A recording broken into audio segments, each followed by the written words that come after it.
Hi అండి. మా యాని చూడండి, ఒక పక్కన చదువుకుంటుంది, ఒక పక్కనేమో ఫుడ్ తింటుంది. ఫుడ్ అంటే యాపిల్ తింటుంది. చూడండి అసలు ఏం చేస్తుందో, ఎంత బాగా తింటుందో. చదివేసింది, అలసిపోయినట్టుంది. సో అందుకని యాపిల్ తింటుంది. కొంచెం స్టామినా వచ్చాక అప్పుడు మొత్తం ఇంకా బాగా చదువుద్ది అనమాట. బాగా చదువుకుంటుంది, ఎగ్జామ్స్కి ప్రిపేర్ అవుతుంది మా యాని.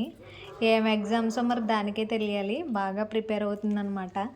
ఎంత బాగా అంటే మీరే చూడండి ఎంత అలసిపోయిందో మా యాని.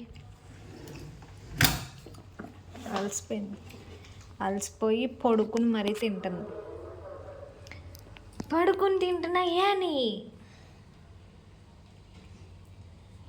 పక్కన నేను ఉన్నాను, పడిపోద్దని మాత్రం అనుకోకండి, ఓకేనా? పడదు, నేనున్నాను, తింటుంది. ఓకే అండి, ఉంటాను, బాయ్. మన ఛానల్ సపోర్ట్ చేయండి, లైక్, షేర్, సబ్స్క్రైబ్ చేసుకోండి.